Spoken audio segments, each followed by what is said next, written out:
We're going to do some more singing in a second as a way of remembering some interesting things about Jesus. But before we get to that, I just want to say I have won at Whamageddon. Now, who knows what I'm talking about? Wave a hand if you've heard of...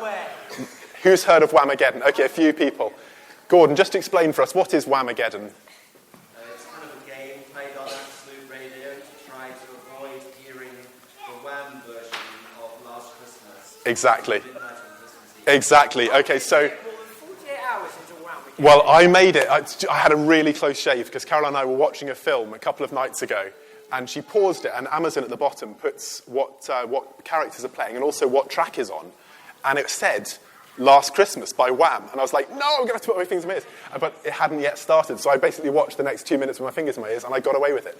But so I have made it all the way through until today without hearing Last Christmas. But I like thinking about song lyrics, and I was thinking about, Last Christmas I gave you my heart, and it reminded me of probably one of my least favourite Christmas carols. I'm going to annoy a few people here. You always annoy people when you say you don't like a song. In the Bleak Midwinter. Because it's just like, what in there is really true to fact. But I do really like the last verse. It says, what can I give him, poor as I am? If I was a shepherd, I'd give a lamb, except I left my sheep with the flock, remember? But apart from that, if I were a wise man, I'd do my part, because they couldn't think of a good rhyme for myrrh. Yet what I can, I give him, give my heart. And I thought, yes, okay, well, I really love that last line. What I can, I give him, give my heart. But I remember when I was a youth, when I was 14, I wasn't actually a Christian at that point. I was going along to a youth group, and people used to talk about giving their heart to Jesus or opening their heart to Jesus. And I thought, well, what does that actually mean? And as a kind of slightly emotionally illiterate 14-year-old, I'm not suggesting that you guys are, but as I was slightly emotionally illiterate, I had no idea what it meant to give your heart to Jesus. And I suppose I kind of imagined it was about a fuzzy feeling. And then I thought, well, actually, the Christmas story has a whole number of examples of people giving their heart to Jesus in different ways. And I thought we could learn some of them as a song, and then we'd remember it. So what does it mean to give your heart? For this, I'm going to appropriate the 12 days of Christmas. And I wondered, Rachel, could you give me a starting note, please, that we're all going to be able to sing? Is that it? That is brilliant. So that's my starting note. Okay, so on the first day. Okay, already that feels a bit high for me. So somebody else is going to have to help me out there. Okay.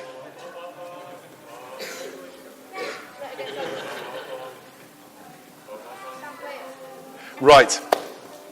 We're also going to need a victim, a volunteer. Now, there are certain requirements which will become apparent as we go along. They need to have a stretchy jumper. And I suspect probably, given some of the implements they'll be holding, they need to be an adult. So we're looking for an adult in a stretchy jumper. Do we have any volunteers? And I will just choose someone otherwise, so... Is that you volunteering, Sarah? Okay, Sarah, can you come up, please? That would be brilliant. Okay, brilliant. Okay, so what we're going to do is we're going to go through these different characters, and there's going to be various implements that people will give you to carry or use in such a way that makes you that character. Okay. And we're then going to sing the song, which will... Now, I haven't done this before, so I'm hoping it's going to work. What could possibly go wrong? Totally untested. Okay. So the first one is Zechariah. Now, Zechariah, right at the very beginning of the story of Jesus, he's a priest. He should know what it is to trust God. And yet he has this moment of doubt, doesn't he, when the birth of John the Baptist is announced to him. The angel appears to him and says, you're going to have a son. He's going to prepare the way for the Lord. And he goes, are you sure? Because I'm a little bit old. And Zechariah has to learn over this period of silence that then happens to him. He's struck dumb and unable to speak until it all comes true. He has to learn to trust God, that his words will come true. So I've lost that starting note, so just give me that again if you would. Okay, so we're going to sing From the Truth of the Scriptures, to love God means to you. Okay, so from the truth of the Scriptures, to trust God means to you. Trust that his words will come true. Great. Okay, now we do need a volunteer to make you Zechariah. So can I have... Yep, Ben, that'll do. We'll have plenty of them. Okay, Ben, can you please grab this golf club here? This is a walking stick, okay? Every time we're going to go to trust that his words will come true, you need to hand that to your mum, and she needs to use it as a walking stick, okay? So, trust that his words will come true. Very good. Okay, you won't have time to walk around because we're going to keep singing. Okay. The second person then who I want to draw out from the Bible story is Gabriel. Because Gabriel shows up twice, doesn't he, with a really important message, okay? And this is what he says when Zechariah doubts. He says, I'm Gabriel. I stand in the presence of God, and I have been sent to give you this message. So he speaks God's words with faith, doesn't he? He says, this is what's going to happen because I know God and I listen to God and this is what is going to happen. So actually that's a way that we can show our love for God. We can speak his words with faith. So I need another volunteer, please. Yep, Robin, come on up. Okay. Now, every time that we sing, speak his words with faith, I want you to give that to Sarah, who's going to hold it over her head. Okay. So speak his words with faith and...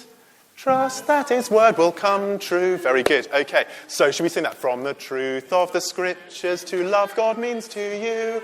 Speak his words with faith and trust that his words will come true. Very good. Okay, the third person then is Elizabeth. Now, Elizabeth has this wonderful experience, doesn't she? Because she has lived with barrenness for a lot of her life, and it has been a real source of difficulty to her. And she says this, the Lord has done this for me. In these days, he's shown favour and taken away my disgrace among the people. And then when Mary comes to him, he says, blessed are you among women, and blessed is the child you will bear. But why am I so favoured that the mother of my Lord should come to me? As soon as the sound of your greeting reached my ears, the baby in my womb leapt for joy. So Elizabeth sings for joy. This is a great way to give our hearts to Jesus, isn't it? To sing with joy at what he has done. So... Elizabeth, we have to distinguish you from Mary. So Elizabeth's got the older baby, so she's got a baby. So volunteers, please. Yeah, come on up, Elise. There's going to be 12, so anyone who wants to be a volunteer can. Okay, catch John the Baptist. There you go. Sorry about his hairstyle. We couldn't find a male baby in time. Okay, so sing for joy. Okay, so from the truth of the scriptures to love God means to you. Sing for joy, speak his words with faith, and trust that his word will come true. Very good. Okay. Next up then, Mary.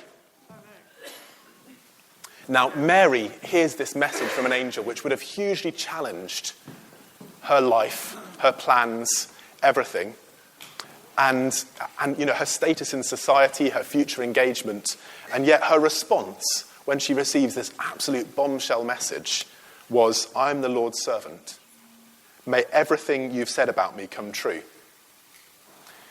For Mary, giving her heart to the Lord meant giving her plans to him totally. She didn't hold on to any of her plans and say, but no, because of this. She just said, yes, may it be to me as you have said. So Mary at this stage is going to still be pregnant, hence the stretchy jumper, if that could just go up there. Now, who can be cushion person? Yep, Sam coming up, that'll be great. Lydia and Ruben, you'll have something in just a second. Okay, there we go. You're going to have to be able to put it up there faster than that, so maybe just the outer cardigan. Okay, so Sam, you'll need to stamp over the other sides of this room. Okay, so this is give your plans to him. Okay. From the truth of the scriptures to love God means to you. Give your plans to him, sing for joy. Speak his words with faith and trust that his words will come true. Very good. Okay, now Joseph. Joseph also receives a really troubling message, doesn't he? First of all, his fiancée is pregnant, not by him. And then he has this vision from an angel. And actually his own dream and his location, his job, because he works as a carpenter. This is how we're going to make... Right, somebody responsible for this one. Yep, come on then, I've become Lydia, that'd be great. Just be careful, it's fairly blunt, but, you know. Okay, so Joseph's job goes on the line, his location, his security, as he basically adapts his life around protecting this child, who isn't even his by DNA, at least. Okay, so for Joseph, it's just put Jesus first. That's what he has to do, isn't he? He has to run away to Egypt. He then moves back to Nazareth when it's safe to do so. He can't go back to Bethlehem. And he had to put Jesus first in agreeing to marry Mary, despite what it would have looked like to the outside world. Okay, so, from the truth of the scriptures, to love God means to you, put Jesus first. Give your plans to him, sing for joy, speak his words with faith, and trust that his words will come true. If somebody's got a camera, this is a great moment. Thank you. Okay. Next up then, we've got some angels. Not Gabriel, but the rest of them. Okay. Throughout the story, angels just show up, don't they? And they show up to do their job. This is what they do. Whenever there's a message to be given, whenever there's a judgment to be pronounced, whenever there's inspiration to be given, angels show up and they faithfully do what God has asked them to do. So, to distinguish them from the halo, we have a zither, famous instrument of angels. So, Reuben, you've had your hand up for ages. It's not so bad. There we go. Okay, so whenever we're talking about angels, if you can just hand that to Sarah. At some stage, people may need to take things back from you so you can hold other things. Okay? Brilliant. Okay, so angels is serve him faithfully, faithfully serve him. So it fits with the lyrics, with the rhythm. Okay, because oh, you're typing this up as we go. Hey, that's a great idea. I was going to get them to memorize it. This is more realistic, isn't it? Okay, so faithfully serve him. So from the truth of the scriptures, to love God means to you. Faithfully serve him, put Jesus first. Give your plans to him, sing for joy, speak his words with faith, and trust that his words will come true. Very good, okay. Now the shepherds. Yeah, do stand in order and it'll work better, that's a good call. Okay, yeah, up you come. Yeah. Either of you, I don't mind. There'll be enough for both. We didn't actually have a sheep. This is a polar bear wrapped in a fleece. There you go. It's a sheep. I thought we had a sheep as well. It turns out we didn't. Who knew? Okay. Now, the shepherds, obviously, they go to visit Jesus. But the bit I want to pick up on, their way of showing their love for Jesus, their way of giving their heart to him, is that when they return to their flocks, they don't just go to their flocks. They return glorifying and praising God for all the things they had heard and seen, which were just as they had been told. So for a number of people, the first thing they will have heard about the actual realization of their hope was some shepherds waking them up, probably in the dead of night, saying, "Hey, it's amazing! This baby Jesus has been born. He's the hope of our nation. He's the Messiah. He's the Holy One." And they would have been woken up hearing that, and that would have been their first hearing of the good news. So, this is going to be tell all about him. Okay, are we ready? From the truth of the scriptures, to love God means to you. Tell all about him, faithfully serve him. Put Jesus first.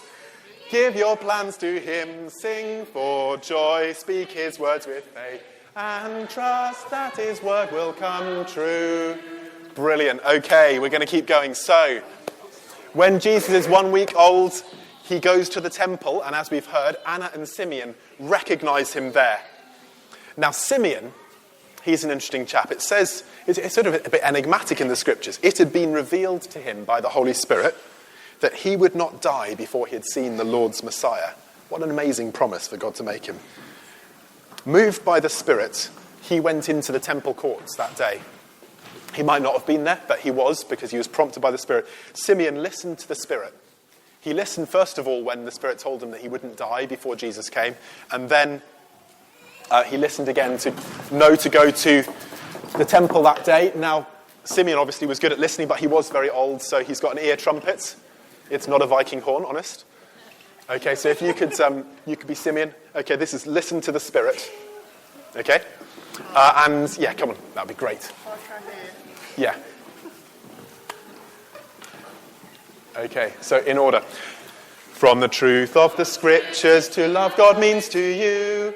Listen to the Spirit, tell all about him, faithfully serve him, put Jesus first.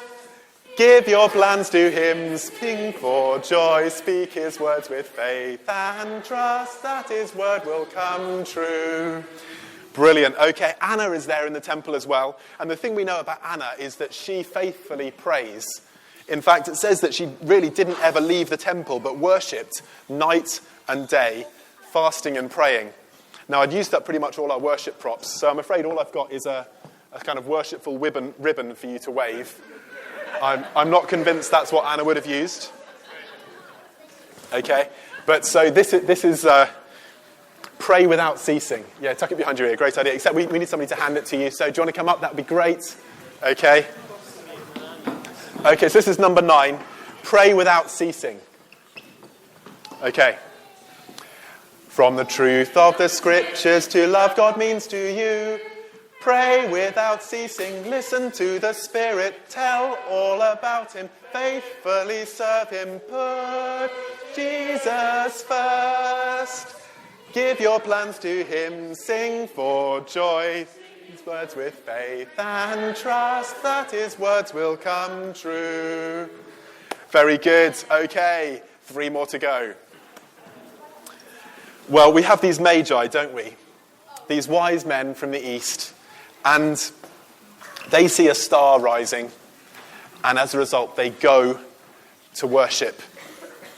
Now, I think I talked about this a couple of weeks ago, but that was not a decision taken lightly. They had to go a long way. Their identity was wrapped up in them being wise, in them being able to have some kind of understanding of what was to come in the future.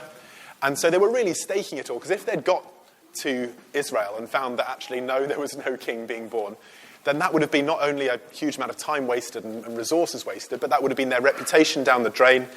And actually they arrive, and sure enough, there is Jesus.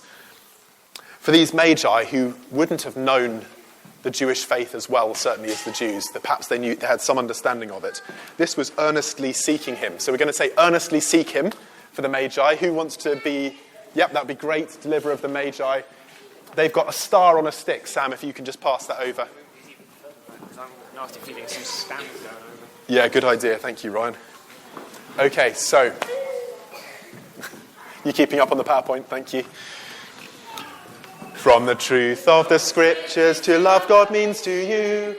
Earnestly seek him, pray without ceasing. Listen to the Spirit, tell all about him. Faithfully serve him, put Jesus first. Give your plans to him, sing for joy, speak his words with faith, and trust that his word will come true. I bet you're glad you volunteered now, Sarah, aren't you? Okay. 2 more. Okay, the Egyptians.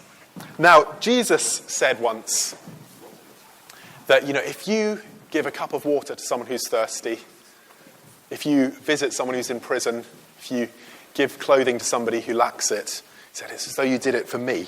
And the Egyptians, we talked about this last week, did that in a very real way. Somehow Joseph managed to find work in Egypt, but they probably also would have received hospitality and charity. He couldn't have been able to work immediately. They were on the run, and they had to flee to Egypt with, nothing, probably, or very little. And so, as a symbol of hospitality, we do have a butternut squash hanging around. Here we go. Brilliant. No, we don't need the honey just yet. Who wants to be purveyor of the butternut squash? Yeah, come on, up you come. Okay, one way. Do not throw the butternut squash. Yeah, let's not throw it. It's actually decent weight, that one. Lise. Okay, so one way that we can give Jesus our heart is to care for the needy. This matters, and it's good to remember it at Christmas, as the Egyptians did, perhaps without in any way realizing quite the significance of what they did. So, from the truth of the scriptures to love God means to you. Care for the needy, earnestly seek him. Without ceasing, listen to the Spirit, tell all about him. Faithfully serve him, put Jesus first. Give your plans to him, sing for joy. Speak his words with faith and trust that his words will come true. Very good. 1 more to go then. This is now just running a little bit ahead, but it seems appropriate given this story started with the birth of John the Baptist. Because John the Baptist obviously had a miraculous birth in the first place, born to somebody who was said to be past childbearing age.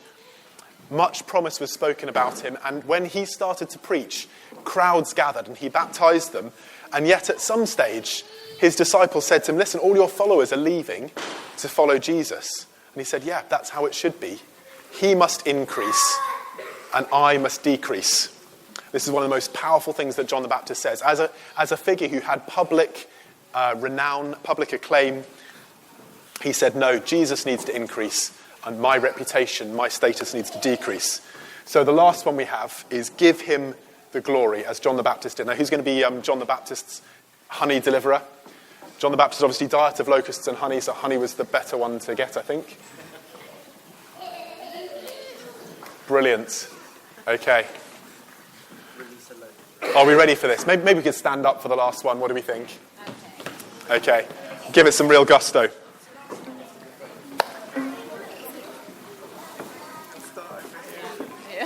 So it's interfering with your filming now, Carl, isn't it? Okay, from the truth of the scriptures to love God means to you. Give him the glory, care for the needy, earnestly seek him. Pray without ceasing, listen to the Spirit, tell all about him, faithfully serve him. Put Jesus first. Give your plans to him, sing for joy, speak his words with faith, and trust that his words will come true.